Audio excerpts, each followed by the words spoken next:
19 জুলাই শুক্রবার ছুটির দিন থাকায় সারাদিন রামপুরার বনশ্রীতে নিজ বাসাতেই পরিবারের সাথে ছিলেন নারায়ণগঞ্জ পিবিআই এর ইন্সপেক্টর মাসুদ পারভেজ ভুঁইয়া।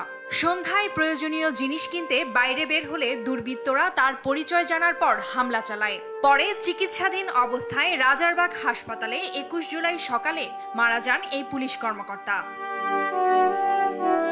পরিবারের অভিভাবক হিসেবে দায়িত্ব পালন করে আসা মাসুদকে হারিয়ে দিশেহারা স্বজনরা। আমার দাবি বিচার চাই, আর কিছু চাই না।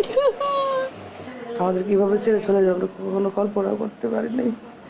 বাইরের দুইটা মেয়ে, একটা ছেলে, ওদের পড়াশোনা, ওদেরকে দেখাশোনা করার মতো এখন আর কেউ নাই। এদিকে পরোপকারী পুলিশ কর্মকর্তাকে হারিয়ে নির্বাক এলাকাবাসীও। খুব ভালো মানুষ ছিলেন উনি। আইসা এলাকাবাসীর খোঁজখবর নিতেন, ভালো মন্দ দেখতেন। নিহতের পরিবারকে সহযোগিতা করার আশ্বাস দেন পিবিআই নারায়ণগঞ্জের পুলিশ কর্মকর্তারা। আমরা সহকর্মী হিসাবে আমরা আমাদের সবচেয়ে ভালো একটা মনের মানুষ এবং ভালো একটা পুলিশ অফিসারকে হারিয়েছি। এ কারণে আমাদের পুলিশ সুপার স্যার সহ আমরা যারা সহকর্মী আছি সবাই আমরা মর্মাহত।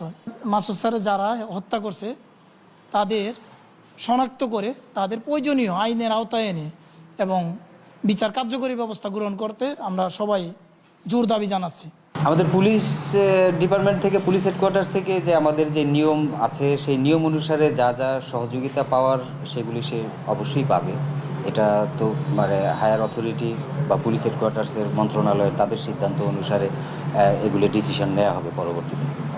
এদিকে দুষ্কৃতিকারীদের হামলায় 3 পুলিশ সদস্য সহ এক আনসার সদস্য নিহতের কথা জানান স্বরাষ্ট্রমন্ত্রী। 3 জন পুলিশ, একজন আনসার শাহাদাত বরণ করেছেন, একজন পুলিশ মৃত্যু মুখে।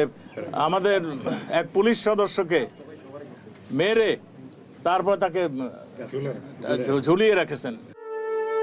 21 জুলাই ময়মনসিংহে পারিবারিক কবরস্থানে দাফন করা হয় মাসুদ পারভেজ ভুঁইয়াকে।